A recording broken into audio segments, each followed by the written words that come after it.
Can you believe that it's nearly autumn? I mean, 2025 just seems to have shot past in a blink. And I know that because, well, it seems to have been months since BYD launched a new product in the UK. I mean, another must be along anytime soon. Welcome to this week's road test review, welcome to the new BYD Atto 2, and as always, welcome to AutoEV.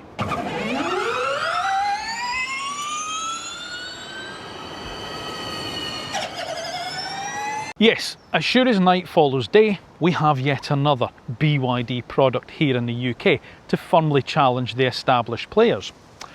But established players should now include BYD because in just 2.5 years since they launched here in the UK, they've launched 6 cars. There was the Atto 3, there was the Seal Saloon, there was the Dolphin, there's been the Dolphin Surf, the Sea Line 7, and of course the Seal U DMI, the plug-in hybrid.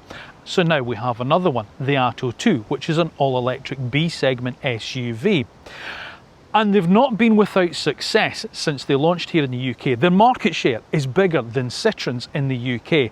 And in the first half of 2025, BYD sold more cars in the UK than it did in the UK in all of 2024.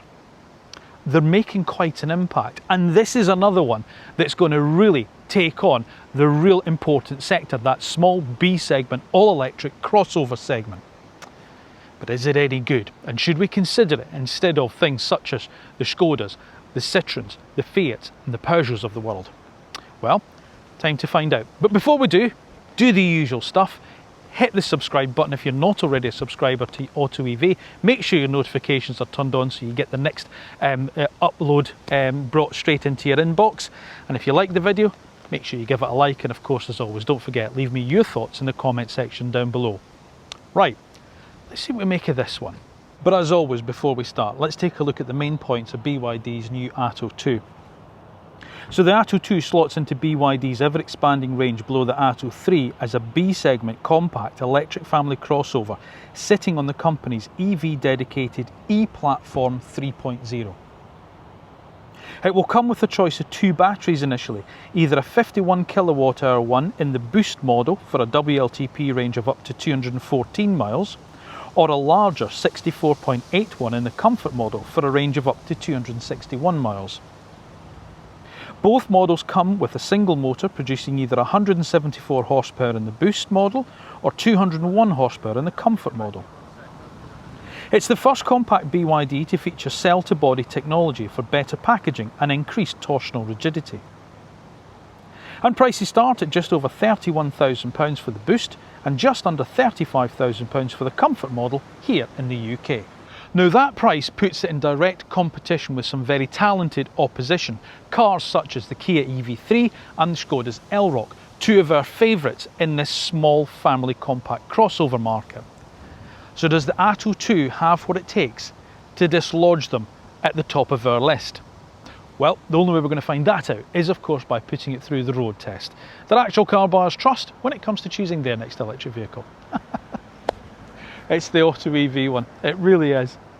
Now we're going to start with how the car looks, and it probably hasn't escaped your notice that this car doesn't follow the ocean theme. Cars such like the Dolphin Surf, the Seal, the Sea Line 7, the Seal U DMI. This is much more like its slightly larger brother, the Atto 3, in its approach, which is a little bit more conservative, dare I suggest. Now, I don't think that's a bad thing, but it's certainly maybe not quite as sharp looking as some of those other products that I've mentioned.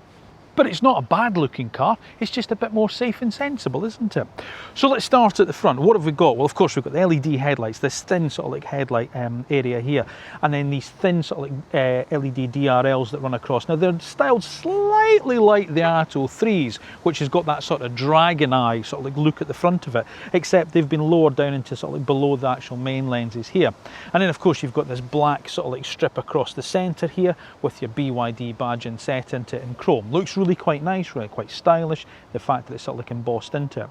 And then you've got quite a large sort of like black area down here which rises up quite a bit, which is nice because it reduces the visual bulk of the car. It's quite bluff, the front end of the car, and it sits quite high for a sort of like a compact sort of like crossover style car. But this black area here, the way that it rises up with these two rather neatly sort of like sharp creases here, just reduces that visual bulk. Of course, you get your big sensor there for your radar guided cruise control. You've got your vents down there that help with airflow and help the battery management. Batteries are really important with BYD because that's how they started, and we'll talk about that in the usability section. And then of course you've got some air curtains at the side here that help with airflow around the side there. But there's no big slashes and creases, there's no silly funny lights, there's no sort of like, you know, curvy sort of like fish themed sort of like thing.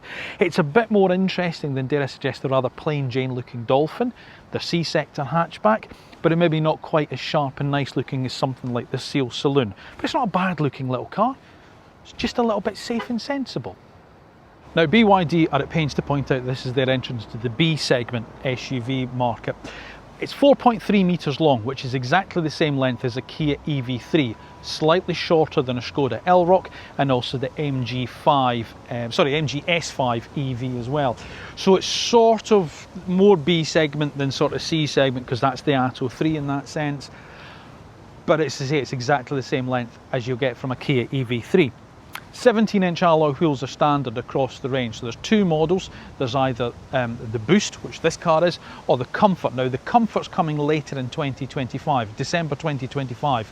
We'll see that higher grade trim level with a bigger battery in. So if you're ordering a car now, it's the Boost model that you're going to get. So say 17-inch alloy wheels is standard.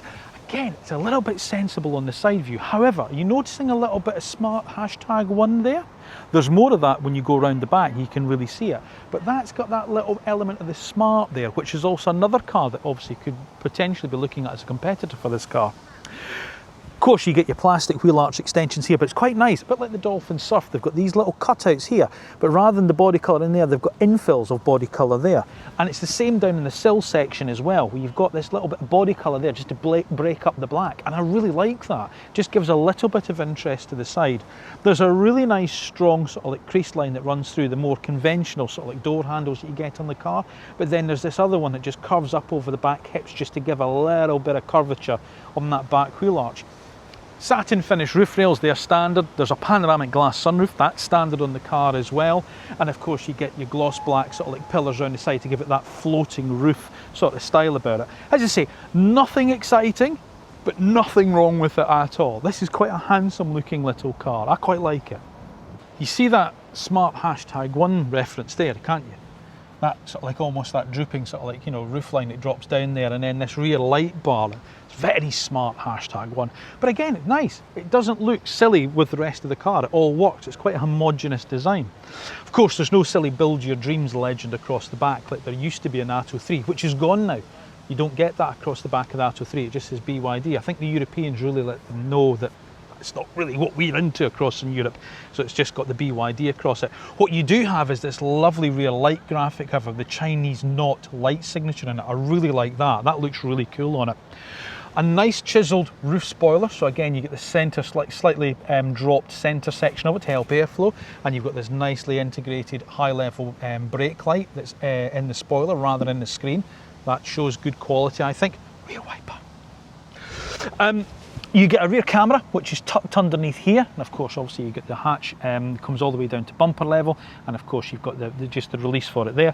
And again, like the side of the car, you've got these sort of like bits of body colour into the black sort of like plastic of the bumper, which just gives it a little bit of a lift and reduces sort of like the bulk of that black plastic while still having the practicality. And then of course you've got this body colour diffuser down at the bottom. The only badging that you get on it is this here, so you get your BYD there, and of course then your Atto 2 there. And that's your lot. So look, what do we think? Well, as I say, it's not the most exciting styling effort as yet, and it lacks maybe a little bit of the crispness that we've seen from cars such as the Seal Saloon, the Seal UDMI SUV and the C-Line 7, but it doesn't really have the sort of like the quirky love it or loathe it look of the Dolphin Surf either. You know, it's a little bit more sensible. I suppose it is quite like the Atto 3 and the Dolphin hatchback. It's a little bit more sensible, a little more toned down, but maybe that's the marketplace that it plays into. Maybe they didn't want to be quite as controversial as likes of Kia with the EV3. Who knows? That's just my take on it, however, and as you know, what's that worth? Probably nothing. But your view is more important, because you might be out there thinking about buying one of these. So what do you think? Is it tempting you? Would you rather have this than a Kia EV3 or a Škoda Elroq or an MGS5? or a Peugeot E2008? Let me know your thoughts in the comment section down below. It's a small family crossover, so it needs to be practical, is it? Well, it's not bad. Be nice to see an electric tailgate, but you know, first world problems and stuff like that. That's 400 litres of boot space in the car. And if you fold down the standard 60-40 split rear seat, that takes total capacity up to 1,340 litres. Now 400 litres is less than you get in the Kia EV3, the Škoda Elroq, and of course way less than you get in things such as the MGS5 EV. But it's still not a bad size for this size of car, in fairness. And one thing you can do is you do have a variable height boot floor, so that is quite good, and I'll show you that in a second. There's some there's some little pockets down there you can drop other things into, which is quite nice, and there's a couple of little hooks there, but there's no tie down lashes either. You can't put a luggage net down there, which I'm a bit disappointed in. The one nice thing with you've got it in this the highest position, first of all, you've got a very flat load entry in, so there's no drop into it as such. And it also means that when you do fold that rear bench down, so if you want to fold the bench down, put longer loads in or whatever, there's no step up. So you've got a flat floor all the way through from the floor across the tops, the backs of the rear seats when they're folded. Now that in part is thanks to the BYD's cell to body technology. So the way that they've actually packaged the battery and stuff like that, that makes that quite possible. However, obviously, as I say, you can drop this boot floor down a level there, but it will mean that there now is a step up in height.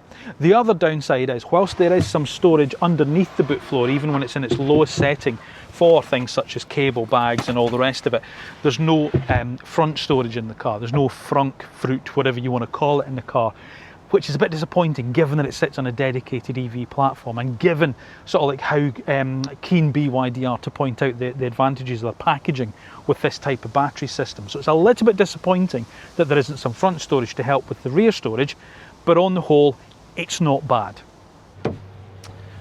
But it more than makes up for that when it comes to rear accommodation, because this is a really big car in the back for rear passengers. Now, as I say, you've got BYD's e-Platform 3.0. The Blade battery, we're going to talk about that in the usability section, which is underneath here, and it's in this what they call cell to body technology. So in other words, the battery pack, the top of the battery pack is actually the car floor, and it's integrated into sort of like the shell of the car. So that helps with packaging, and it also makes the car very torsionally rigid when it comes to the driving capabilities as well. So there's advantages with having that type of construction. You don't feel that your legs are too pushed up, in fairness. You know, actually you've got a reasonable sort of like drop down.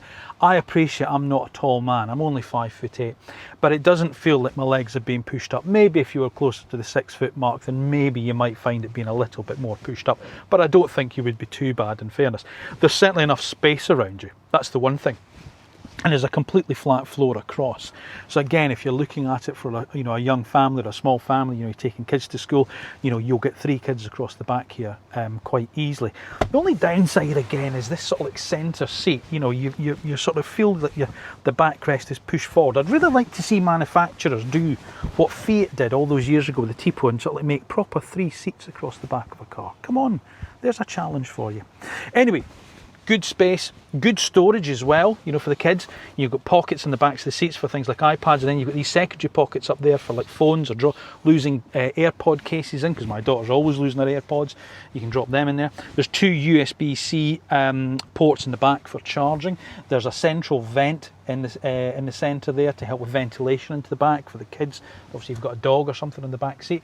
There's little hooks in the back there for hanging jackets off, their school blazers or whatever. And there's door bins as well, so again you can drop a water bottle in there, though not much else.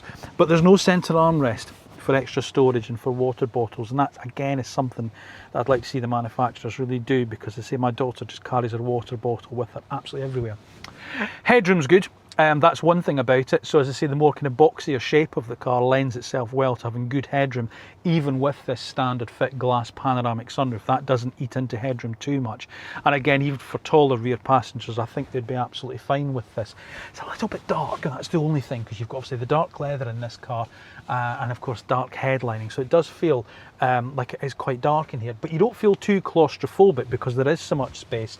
And the window line, again, because again more of that sensible styling, it keeps the window line relatively low, so it lets more light into the car, and the kids probably won't feel quite as claustrophobic and maybe not quite as car sick. I like the shape of the door handles, big chunky door handles, and of course you've got things such as obviously electric window controls there. Look, rear space is good, okay? So whilst it's not the biggest when it comes to the boot space of the car, when it comes to the rear seat accommodation, there's very little to fault here, as I say. It would just be nice maybe to see a slightly more sculpted backrest there, or a centre armrest for more storage. Other than that, I can't really fault it. Now, much like the exterior, the interior is one of BYD's more restrained efforts, and I think that's a good thing, especially given the marketplace that it's going into. There's no real sort of like silly, you know, sort of like controls modelled on gym equipment or guitar strings for door pockets or big fancy sort of like swoops and gills and flippers for door handles. It's very restrained, it's very sort of like well laid out, and it's very, very sensible. Of course, it's still a BYD, so of course it still gets the party piece of the rotatable touch screen here as your infotainment screen. It's a 12.8 inch screen. One thing I will say is, since we've been sort of like reviewing BYDs, their infotainment screen has got so much better in terms of its quality, in terms of its processor power. It's really fast, it's really snappy to sort of like, you know, sort of like move things around. You know, it's quite quick, you know, depending obviously on what you want to do. There's lots of different applications you can load into it, and as I say, apart from the sort of like rotatable element of it, there's nothing really, you know, untoward about it to really get used to. Now, one thing I will say about that rotating screen is obviously you get Apple CarPlay and Android Auto in it. If you rotate it into the portrait mode, if that's how you prefer it, then Apple CarPlay won't work, okay? It will default back to being a landscape, so that's what will happen. If you plug your phone in and use Apple CarPlay and you've got it in portrait mode, the screen will go back to being landscape, because it won't work any other way with Apple CarPlay, so be aware of that. Now, one thing I will say is there is one fault to really pick with this, and in fairness to BYD, they're not alone in doing this. A lot of the icons along the bottom of here are quite small, but there's a couple of clever little features with it. First of all is this: you can choose your shortcut buttons along here. So I think if I hold and press this, there you go. So you can choose what icons you want the shortcut buttons down here. So depending obviously on what you want, for instance, if you want to go into, say, activate your heated steering wheel, you know, more often than not, you can add that into this range. You know, you can swap that out for one of these other icons. You know, your ventilation, you know, to turn the screen off. You know, if you don't want the sort of like the rotatable button in there, you can take that out and replace it with something else. You know, so they'll add in the heated steering wheel, so that now is over there rather than the rotating screen thing. So I quite like that. I quite like the fact you can change these around, and then once you've done that, you just press done, and then that's it all done. The other nice thing as well is, because your heating and ventilation is all in this screen, so you know you've got to press the sort of the climate menu as you're driving along to get your temperature or to get your fan speed up, you would think. However, what BYD have done is they've engineered in some shortcuts. So you take 3 fingers and you scroll up and down with your 3 fingers on the screen. That changes your temperature, okay? And if you take the same 3 fingers and go left to right, that alters your fan speed. That is quite good. I quite like that. So again, you're not trying to find an icon as you're driving along, you know, especially a little one along the bottom there like that. So things that you need to change really quickly, such as temperature. Oh, it's getting a bit chilly, I want to up the temperature. You just, you know, 3 fingers and up across the screen, and you want up and down the fan speed, then it's left to right. Really like that. So that's quite clever.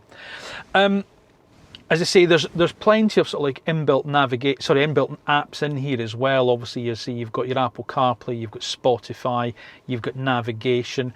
Obviously, you've got Android Auto as well, and you could add other things in here as well. You know, you can go into an app store, and you can add in sort of like various different things as well, depending obviously on what you want. Oh, just cancel all of that. And then if you go into your settings menu here, then obviously you've got all the sort of like the other little things that you can change on the car as well. So the lights, the locking and unlocking, the sound. These are things that you're going to set up once and then just leave probably, you know. So for instance, that, you know, your daytime running lights to be on. When you lock the car, you want it just to open the driver's door, and then a second press will unlock the passenger door.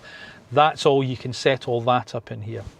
However, your ADAS system is in here, okay? So if you go into your ADAS system here, there's a couple of little things to be aware of in here. There's a thing called intelligent cruise control, okay? So effectively what this is a bit like lane keep assist. It's your lane centering, you know. So you've got you know, the radar guided cruise control is standard, that's on.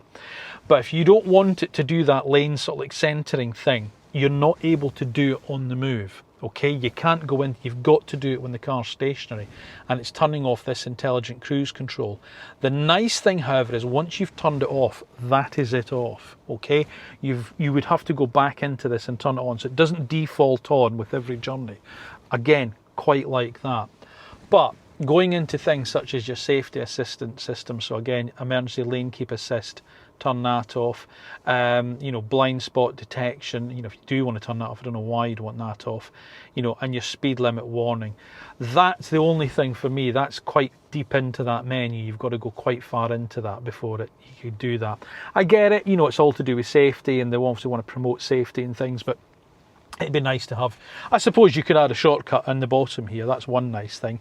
But again, it'd just be nice doing something like Renault has, you know, you press and hold the My Personal button, or like, you know, like Hyundai and Kia have, where you press and hold the volume button on the steering wheel and that deactivates your traffic speed limit warning. That'd be nice to see. Anyway, what I will say is the screen is very good. The actual processing power of it, I don't profess to know an awful lot about these things, but from first acquaintance, this seems an awful lot quicker and a lot better, a lot sharper, a lot clearer, and a lot easier to use than the first efforts that we saw from BYD just 2.5 years ago. So I really like that. As I say, the small icons is a bit of a detraction, but you can alter them, and as I say, with a shortcut with changing the temperature and the fan speed, brilliant, well done. Right, let's move away from that now, so we don't have to talk too much about that. You've then got this driver information display in front of you, 8.8 inch in front of you here, which is really nice and clear.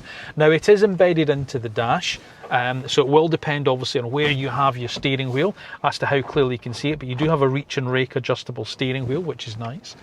But it's really clear and really easy to see. So you've got your power rating on the left hand side, your speed readout on the right, and then of course you've got things such as your ADAS systems in the center here with battery percentage and your range to go in the center there as well. Okay. Nice 3-spoke steering wheel, lots of physical buttons on it. It's nice they've kept the physical buttons on the steering wheel, so you get your cruise control over on this side, and also for changing various different sort of like menus in the center here. So for your trip computer to see your energy usage, you know, your tire pressure warning as well, that's in there as well. So that's nice, you can change that. And then of course over on this side here, what you then have is your media controls as well. So your voice activation, volume, track search, and then as well you can also scroll through other sub menus within this one with this button here. The UK cars have been slightly changed. The European ones have a transmission lever here. What they've done is they've moved it up onto a column stock up here, and then you've just got the one column stock over on this side for your indicators, lights and wipers. There's a lot on the stock, but you soon get used to it, and a lot of manufacturers do that. So of course pushing it away for main beam, pulling back for dip, you know, actually activating your wipers, you know, on the side here on the little collar, and then there's your rear wiper on the second collar, and then pushing the end of the stock will give you a wash wipe on the front screen. So that's nice and easy to do. But it does mean it frees up a lot of storage space here by not having the transmission lever that's on the European cars. And again, there's some nice physical buttons down here. So you've got your mode button here, your drive mode button. So for going through your eco, normal, sport and snowfield. Just call it winter, surely. That's there. Hazard warnings, your automatic hold, your stop start is on there as well. I don't know what that button does with a little lightning bolt. Don't know what that does. I'll find that out. Heated or full defrost to your front screen, and then another physical volume control there for the audio system. Good storage. You've got 2 cup holders here. Decent centre console cubby, which is fairly deep. You'll get, I'd say, a good fun-sized Mars bar pack in there. And then you've got down here, you've got yet another storage tray, as you normally get on these cars down there. And you've got a wireless charging pad there, and then just a space there that you can add another phone in, or pop your wallet in, or your sunglasses or whatever. Good sized door bins down in the doors as well. They're not lined, but you know, they're fine the way they are. The seats, Very nice. So you get this vegan leather as standard, huge amount of standard equipment on the car. So you get electric seats as standard, they're also heated as standard. You get obviously the vegan leather sort of like steering wheel, you get the panoramic sunroof, that's all standard. The wireless charging, you know, the Apple CarPlay and Android Auto, all that is standard. So, you know, there's a decent amount of standard equipment on the car. The seats feel really supportive, you've got a good driving position, that's all nice. And then again on the door panel where everything is where you expect to find it, your mirror controls and your 4 electric window switches. You've also got a driver attention monitor here. Okay, so be aware of that as well. You've got your driver attention, and there's various different levels of that as well. So there's, you know, sort of drowsiness alert, you know, whether you're keeping your eye on the road. I have to admit, I don't really like them, especially when they put so much in the screen. But in fairness to BYD, you know, they're only doing what everyone else is doing, and because they've put those other shortcuts and things, it's probably not so bad in that sense. The quality of materials, well, it's not Škoda-like, but I'll tell you what, it's way above Stellantis group. You know, if you look at something, you know, such as even the little, the DS3, you know, the Alfa Romeo Junior, cars like that, you know, there's no hard plastics up on the dash. It's all nicely soft coverings up here. What's behind them is all hard, but at least there's some bounce back on the actual covering materials themselves. And there's some nice ambient lighting around it as well, and some nice stitching just to give it a little bit of a lift. So actually the quality of the materials is good. There's a little bit of harder plastic down here, but again, it's fine. It's a lot better than you get from some of its competition, and it certainly feels well built. I mean, okay, these are brand new cars, but you know, given experience with BYD before, they're certainly, you know, they focus quite a bit on build quality. And I have to say, you know, things like even the rotatable screen, that doesn't feel flimsy at all. That feels really rock solid, and it's the same with the rest of the interior. So I have to say, you know, apart from, dare I suggest, if you were to sort of like one complaint of it being maybe slightly unexciting to look at given it's a BYD product, the flip side is it's well built, it all works really, really well. It's well equipped to standard. And as I say, as much as there is still a bit of a reliance on a touchscreen, as there is with a lot of cars, BYD seem to have answered a lot of sort of like complaints or observations from other people and put some really nice and easy shortcuts into it. So on the whole, I think this is a really successful interior for the car, and I think in considering the class of car that it is and the cars, the competition that it faces, I think this is a good effort. Now, if there is an area of slight disappointment here, and it's a surprise that it's slightly disappointing, it's with the batteries that's available on the car. Given that BYD started as a battery technology company, they started building batteries, that's their whole existence, if you like. And of course they make big things about their blade battery technology and the way that it's integrated into the car. However, it's not exactly class leading, okay? So bear with me on this, because I had to write a lot of this down. You get a choice of 2 batteries in the Atto 2 for the UK, and that'll depend obviously on the model that you go for. So if you go for this Boost model, which is the car that's being launched first, and the car that I've got here, it's a 51.1 kilowatt hour battery, okay? And both batteries, by the way, are LFP batteries, okay? So lithium iron phosphate, so there's no cobalt in their construction, and they say they're more reliable, and they hold on to the density and their state of charge for longer as well. That's why they use those. Anyway, that's by the by. 51.1 kilowatt hours. That only gives an official range of 214 miles according to WLTP tests. Now I find that a little bit disappointing, and that's behind the base Elroq and the base Kia EV3 if you go for the base models in those cars, okay? But it is slightly ahead of the base car that you get in the MGS5 EV, okay?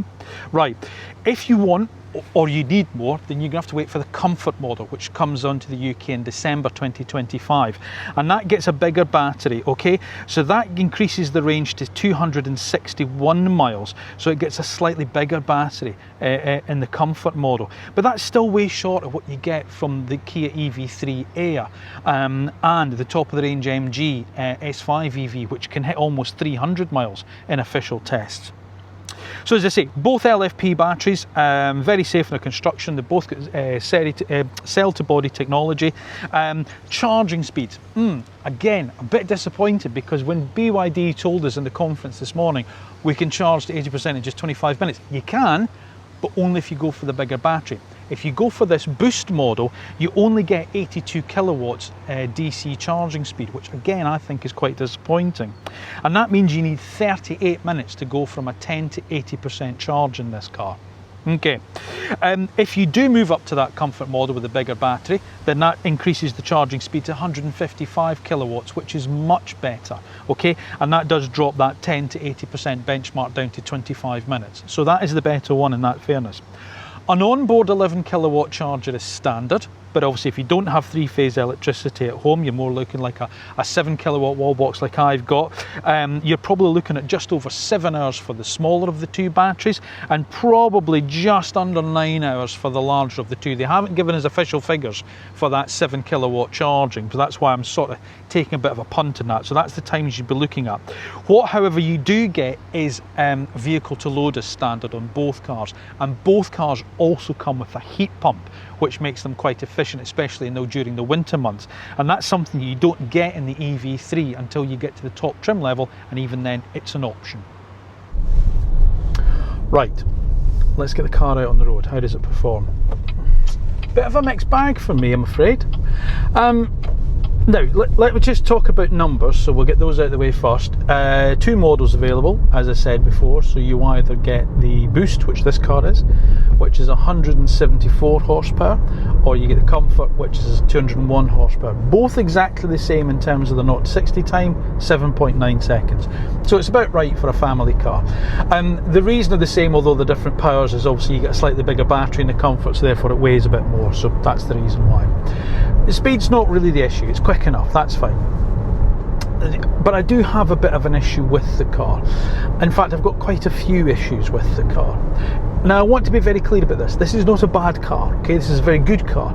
There will be some people will walk into a BYD showroom, look at this and go, that's quite nice. And they'll sit in it and go, oh, it's nicely well equipped, it's good for the price, it's going to do everything I need to do. They'll go for a test drive and go, that drives fine, and they'll buy it. Be careful, okay? It's fine, you're absolutely right, but it's not as good as, dare I suggest, it should be, okay? So the first thing I've got a bit of an issue with the car is the way the car sort of just feels on the road. First of all, the suspension setup of the car. Now, it's got McPherson struts up front and it's got a torsion beam rear end. Now, there's nothing wrong with having a torsion beam rear end. Why has it got one? Well, first of all, BYD says to do with packaging reasons. It makes it nice and easy to package, makes it, so the battery's nice and easy to package, and it gives lots of space. It does. The second reason is, however, the one they don't tell you about. It's cheap. Torsion beams are cheap, okay? But that doesn't necessarily mean that all cars that have torsion beams don't drive well, because they do. The problem is, however, this car, they've set it up to be quite soft, okay? Now, that's good from a comfort point of view. The problem is they then haven't sort of tuned it properly, okay? So whilst it is soft, there's no doubt about that, it's not that comfortable. And by that I mean everything that's on the road, all the sort of imperfections on the road surface, you feel through the car. They've just not got the chassis tuning quite right. There's still a lot of elements where you hit a sharp ridge, or you hit a pothole, or you hit, sort of like a raised section of tarmac, and you feel it through the car. And you don't get that. You get much better isolation from cars such as the Kia and the Škoda, the Volvo, even the MG does it slightly better. So that's the first issue that I've got with the car. It's never quite comfortable enough. It doesn't sort of cosset you from those imperfections. It always feels like the car is moving, so it feels like it's almost too soft. It needs tightening up a little bit. There are elements when you go into sort of undulations in the car, you still feel like you're kind of doing this, and then there'll be a bang because you've hit a pothole, and it just doesn't feel quite finished enough, the car. That's what I mean, okay? And then there's the steering. Now, the problem with the steering is very similar to what they've got on the Seal U DMI, which is their plug-in hybrid SUV, which is a lovely car. It's a very nice car, and I've driven that and I've tested it. I've done a review on it on House of Cars. And the problem with the steering of both of these cars is they've set them up to be very, very light. So they've set them up for the urban environment. Now it's great in terms of its turning circle. This car has got an incredibly tight turning circle. So if you're going into, I don't know, into the town, into the supermarket to do your weekly big shop, as my mum would say, or you're dropping the kids off at school, or you're in the railway station car park, whatever, it's got a really tight turning circle, and it's really manoeuvrable, the car. That's the good thing about it. The downside is when you're out on the open road like I am now, everything feels overtly light and a little bit wayward. Yet even doing that, you can really feel the car just rocking. It's like one of those like kids toys, you know, they've got springs or heads on springs, you know, that does this. That's how this car feels. It's just not quite tight enough. That's the problem with it. You can sharpen the steering up like you can in the CLU DMI, but you've got to go into the screen to do it, okay? And you pop it into, where is it now? Let me go into here. So you go into settings, here we go, driving assist. No, that's not it. Oh, bloody hell, where is it? Vehicle, here we go. Comfort, driving control, here we go, steering assist mode. So you go from comfort to sport. Now it feels very artificially heavy, and it still doesn't feel that connected at the front. Yeah, you've also got, you can choose a different brake assist mode. So you can go to you're in comfort braking, and when you brake, there's quite a lot of travel on the pedal, and then it really grabs. Okay, so it's good brakes. The brakes are fine, but it just means you've got quite a long travel before anything really happens. So then you go into sport mode, okay, sport assist, and now it feels like it really just grabs it. Okay, and the other issue you've got is that little bolt, sort of lightning bolt switch down here that I wasn't sure what it is. That's the regenerative braking. You've got two modes. It's either standard or high, and high isn't one pedal driving. Okay, it just means a slightly more aggressive regen. Why does it not have one pedal driving? If they've set this car up to really perform in town, surely having one pedal driving would be too much of a hassle, and that would be almost a requirement. Now I personally don't really get on with one pedal driving. I'd rather use the brake pedal myself, but I'm not buying this car. You guys out there might be though, and you guys might like one pedal driving. This car doesn't have it. So you see what I mean? It's sort of, it's a nearly there car, and this is the problem that I've got with BYD. They just seem to be, they've been all about quantity so far. Let's get models out there, let's get them in the showroom, let's get cars sold. That's great, you've done that. Now you need to focus on quality. And I'm not talking about build quality, because build quality is fine. I'm talking about quality of engineering, quality of drive. You really need to hire yourself a couple of really good industry-leading chassis engineers, because you've got the ability to build a really good car. And it's a nice car. It's just not as good as the other cars in its class. And dare I suggest, when we talk about price, they're not more expensive cars. Some of them are actually a lot cheaper than this car. The last issue that I've got with it is its refinement. Now, I've come from the media launches up in Uxbridge in West London. I've driven out to where I live round in Surrey, and I'm going around the roads I know. And I came around the M25 and sitting at 75 miles an hour on the M25, and it is a windy day today. Gosh, there's a lot of wind noise from this car. Not a lot of road noise, but an awful lot of wind noise from the car. I purposely didn't put the radio on so I could really think about, you know, sort of like external noise. And wind noise was absolutely vocal from round about here. So it's not as refined as you get from the likes of the EV3 or the Elroq from Škoda. And you see here, I've got all these little ridges going across this road. I can really now feel them here.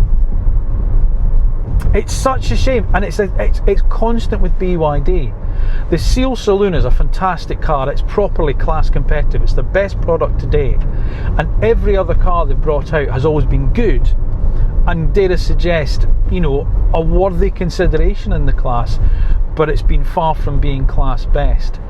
And this is another one. The Seal Saloon is right at the top, I think. I think that is a car I would probably buy over a Tesla Model. In fact, no, I'd buy it over a Tesla Model 3. And I'd consider it over the likes of the BMW i4 as well, even. But all their other cars they're all nearly there, but not quite there. And I think in a class that's competitive as the one that this car sits in, it needed to be better than it is. It's absolutely fine, but fine doesn't cut it in this class. It needs to be really good. And it's not. It's just merely good. Now, when it comes to price, I know what you're thinking. You're going to be thinking, all right, it's not quite as good to drive maybe as your Škoda. It's maybe not quite as efficient as the Kia, and maybe it's not quite as big and roomy and well equipped as the MG, but I bet it's cheap. Here's the thing. We have this perception, don't we, that the Chinese brands that are coming into the UK are beating everyone in price. BYD have never really been about price. They've always been class competitive, and in some respects they have been quite keen on the price, but not exactly a bargain. And the Atto 2 is no different, okay? So, as I say, you've got two models, okay? So there's the Boost model with the smaller battery, the 51 kilowatt hour battery. That kicks the range off at £30,850, okay? If you want the bigger battery with the comfort model, then you've got to move up to £34,950, okay? Now, let's just have a little think about this for a second. Now, a couple of months ago, if you were brave enough to tolerate the terrible sound quality on our triple test that we did with the EV3 Air, the Škoda Elroq 50 and the Volvo EX30, all of those cars were under £35,000, okay? I mean, the EV3 Air is £33,000, the lead-in Volvo EX30 is £33,000, the Škoda Elroq 50 SE was £31,500, and it's a much bigger car. And obviously it's a Škoda and you've got the build quality. We don't have to go into all of that. But here's the thing, the MGS5 EV, okay, which is a much bigger car than this and gives a much bigger range, certainly it's top of the range, guys, that starts at just over £28,000. Okay, so the BYD is not the cheap alternative that you might think when you think of some of the Chinese brands. You're actually, if you think about it, the top of the range MGS5, which has the range that's nearly 300 miles, is much quicker, is much roomier, is more of a C-segment SUV. That's £33,500. It's £1,500 less than this car. Now, again, you might be thinking to yourself, well, you know, you're going to get a good warranty with the BYD, aren't you? You do. It's 6 years, or I think it's 93,500 miles. But MG and Kia give you 7-year warranties with the car. So yeah, it's not the bargain that you might have thought it was going to be. Which brings me neatly on to the competition that the car is going to face, because this is a really crowded market, as you know. 1 in 5 every new car sold in Europe today is a B-segment SUV. You're probably sick of me hearing me saying that. Now, I've mentioned quite a lot of the competition there. Now, BYD sat there in the comments this morning saying this is their B-segment SUV. But as I say, it is the same length as a Kia EV3. And as we've seen with regards to its price, it's priced up against that car. So whilst the Kia feels like a bigger car, as does the Škoda Elroq, as does the MGS5 EV, they're priced in a similar sort of market space. So you're naturally going to look at those cars as well as the Atto 2. But there's a lot more, isn't there? There's the Volvo that I mentioned, the EX30, and if you're mentioning the Volvo, you've also got to mention its cousin from Smart, the #1, which this looks a little bit like in that sense. So of course you've got the competition from Smart as well. That's a really good little car. I really like the Smart #1. Stellantis have huge amounts of offering in this segment, don't they? There's the E2008 from Peugeot. Of course, you've got Citroën that are coming onto the market soon with the EC3 Aircross. That's a car I'm going to be testing very soon. And as well as that car, there's also the new Vauxhall Frontera. Now, when it comes to price, because Vauxhall, and maybe in some respects Citroën, because they're trying to get that price parity with the combustion engine models, they're going to hit the marketplace at way below the price of this car and offer a similar type of sort of like size of car, and dare I suggest similar range and similar type of driving as well. Of course, we'll have to wait till we drive them to find out whether they're as good as it or not, but as I say, there's certainly going to be competition for the car as well. So yeah, And I'm not even touching the surface there. They've got cars such as the Toyota Urban Cruise are still to come out. You might also consider cars such as the Hyundai Kona maybe as a competitor for this car as well. And there's certainly a lot more still to come onto the market. So as I say, it's very fierce, the competition for this car. And BYD, I don't think they're going to have the walkover success that perhaps they think that they might have with this car, given how good those competitors can be. So here's what we like and also what we don't like about the new BYD Atto 2. Well, it's neat and inoffensive to look at. There's a decent amount of space on offer as a compact family car. It's very well equipped for the money. And it's very manoeuvrable around town, making it easy to drive. We don't like. Well, the range and efficiency are only average for class. Its chassis setup is not as polished as some key rivals. The price isn't the advantage that you might think. And it doesn't really stand out in any particular area in a class full of talented options. There's no denying that BYD have become quite a force to be reckoned with in the UK in the 2.5 short years that they've been here. And they've certainly given us plenty of product. In fact, just yesterday, some of my colleagues who are here today were actually in France at another BYD product launch for a car that we're going to see here later in the UK this year. And the Atto 2 is yet another good car from the company. But dare I suggest, that's its problem. You see, being good in this marketplace isn't good enough. You've got to really stand out. And whilst it does tick an awful lot of boxes and there is a lot to like about the car, it doesn't really stand out as being exceptional in any of those areas. Areas where some of its main competition really do shine, and shine, dare I suggest, for less money. So whilst it's a good car, the Atto 2, it's not as good as it could be, and dare I suggest as it should be, from BYD, who really want to become a massive player in this marketplace. You've given us the quantity, guys, but remember, you've now got to give us the quality. Thank you for watching another road test review on AutoEV. As always, please make sure that you are subscribed to the AutoEV channel. Then once you've done that, make sure you press the little bell button that's down below, because that's the way you get notified when the next video is uploaded and it's gone live. If you have enjoyed this week's review, and obviously I hope you have, make sure you give a little thumbs up for me, and don't forget, leave me your thoughts in the comment section down below. What do you think of the new BYD Atto 2? Would you buy this over a Škoda Elroq, or an MGS5 EV, or a Kia EV3? Let me know your thoughts down below. Now remember, we're across on all social media platforms as well, so if you're into your Facebook, your TikTok, your Instagram, your LinkedIn or your X, whatever it may be, give us a follow there, because that certainly helps us. And remember, if you're in the marketplace for an electric car, it might not be a new BYD Atto 2. Maybe you're thinking about, oh, I don't know, maybe a second-hand Atto 3. Good value for money. But you need to know a little bit more about it. You need to know what our thoughts were on the car when it was first new. How do you find out? Well, here's how. Stay on the AutoEV homepage on the YouTube channel, and just at the top there you'll see a magnifying glass. Type the name of the car you're interested in buying in there, and of course if it was a new electric car that was launched in the UK in the last 6 years, we've subjected it to the road test that actual car buyers trust when it comes to choosing their next electric car. And that is the AutoEV one. All that remains for me to say is thank you once again for watching. Thank you for your continued support. I'll see you again soon.